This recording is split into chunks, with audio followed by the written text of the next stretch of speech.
To be completely honest with you guys, Madam Web was not that bad. But I still agree that the Sony Spiderman Universe might be one of the most interesting creations in human history. Like, I get why they made a Venom movie, but they really lost me with Morbius and even more so with Madam Web. And I feel like what's most interesting about all four of these movies is the ongoing quest to find out what Spider-Man is even in their universe. And spoiler alert, we don't know yet. So in this video, I want to go ahead and rank all four movies in the Sony Spider-Man universe. And the movie list does get a little bit complex because technically Venom was in the Tom Holland Spider-Man movies, but he also made an appearance in Across the Spider-Verse. So I'm just going to go off of the fandom wiki site where the movies are in release order. We have Venom, Venom Let There Be Carnage, Morbius, and of course, Madam Web. While I give you guys my ranking, let me know your ranking for all four of these films in the comments down below. Both are wasting any more time. Let's get into it. Starting it off in fourth place for me is Venom Let There Be Carnage.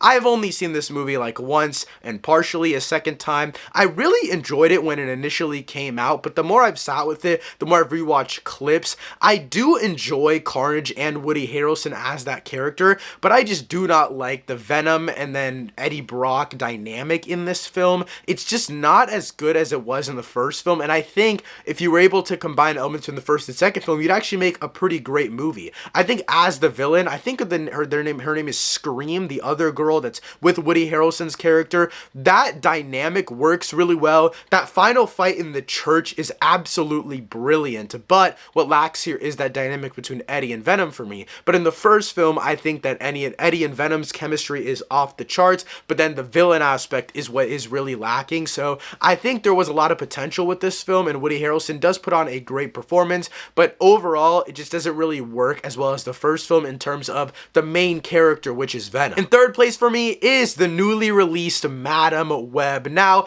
I'm going to talk a little bit about this movie just because I feel like it is just being thrown under the bus, and people are saying it's worse than Morbius. It's one of the worst comic book films of all time. I don't necessarily agree on either of those fronts. I think this movie is completely okay. It is completely fine. I wouldn't say it's passable per se, but it is completely okay. It's not horrible. It's not good. It's just the most basic ass thing you've ever seen in your life. I think Dakota Johnson is pretty good as Madam Web, and I think everyone in their characters is the best they can be for how dull this script is. I think also a lot of the concepts are put onto the screen really, really well, so it just made me really excited as a Spider-Man fan. A lot of the web stuff, and this isn't really a Spider-Man thwip movie, it's more a Spider-Man thinker movie, I guess, because that's what Madam Web is, and a lot of those mental things are portrayed on the screen very, very well. But the other massive problem with this film just comes in with the fact that they tease you with the potential of all of these other characters, like the main group of girls that are in the movie. You basically see the end of their line, and you want to get there because that is such a cool end, and it is such a cool character that they become, but you never get that in the entirety of this film, and so it just makes me like, wow, I could have had that, but I got this shit instead. So why are you not telling this story? And also at the end of the day, it's not a great Madam Web film, just in terms of it is an origin, yes, but it's not really using her powers to the best of their ability. I really like that the first Venom movie and even Morbius, though they were more origin stories, they still felt like by the end of the film, you had enough of them as their character. For Madam Web, it never really feels like that. It just feels like a girl that's trying to figure out her role in this stuff, but it never fully gives you a nice conclusion. But I will say, I think the technical elements of this movie are really, really cool. They do that thing that every single movie in this universe does, where they make the big fights and everything that has a lot of CGI, they make it take place at night so they don't have to worry about it looking as good. But I don't mind. It's cool. It feels like it's ripped out of a comic book, and I think all of the action, I think the Spider-Man person thing in this movie is pretty ass, but I do like all of the general like camera work, the technical elements, all of that stuff does work. It is very, very entertaining. But again, aside from that, the screenplay is absolutely horrible. The acting is not great. I mean, I couldn't really expect them to be good with this screenplay, but nevertheless, it's just a miss on pretty much all cylinders except for technical elements, which made me at least have fun with it. In second place for me is Morbius. I genuinely don't think this movie's that bad. bad. Again, like Madam Web, I think people are overreacting. This movie it's not good. This is the definition of an average movie. Like, I think Jared Leto is kind of hilariously bad a little bit, but it is still very, very fun. I am so just...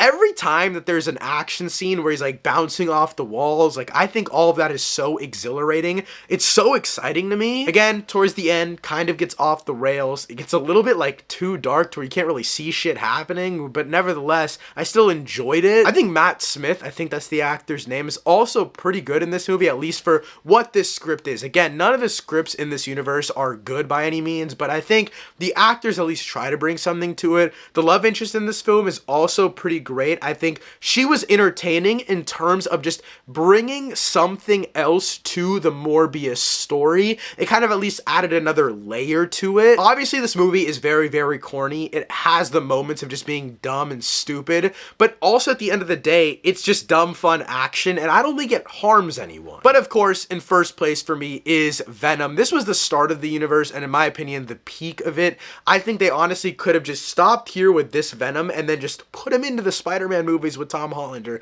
done something else where you kind of do get a movie where you're not trying to make him just the hero. I think making a villainous character a heroic character for their first outing is completely okay. Would I prefer that? No, but I get it. You're setting up the character. You want audiences to actually try and root for this character when you pin him up against, hopefully in the future, Spider-Man, right? But what this Venom movie does is, though the villain isn't the greatest, it at least sets up Tom Hardy's Eddie Brock. It at least sets up his love interest. The story with his love interest and how she starts dating another guy and how she ends up getting the symbiote, all of that stuff is actually really, really entertaining. It's really interesting. And again, this movie isn't amazing by any means, but at least there are elements that make you care about Eddie Brock. And you actually care about this relationship between Eddie Brock and Venom.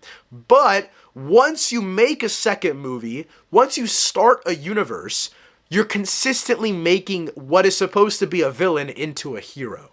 And I don't really like that. Technically, this movie doesn't have as much pizzazz as Madam Web and even Morbius, and I think those movies are carried by those technical elements that the first Venom movie, in my opinion, just didn't really need. It looked like your average Joe comic book movie, and I think it works perfectly fine. It doesn't do too much, it doesn't do too little. It doesn't feel like it's making up and coping for some lacking elements due to a technical thing. At the end of the day, this universe is super interesting just because I feel like it started off to just cater to Tom Holland's Spider-Man and then inherently became something else due to corporate deals and such. And it's even more interesting to me because after watching all of these absolutely stupid movies with arguably the worst scripts that we've seen in comic book history, I'm still pretty excited for Kraven the Hunter. Like, I know it's gonna be dumb, I know it's gonna be stupid, but I'm excited. I mean, dude, Aaron Taylor Johnson, and this one's gonna be rated R as well, just chopping off heads, biting off ears, becoming a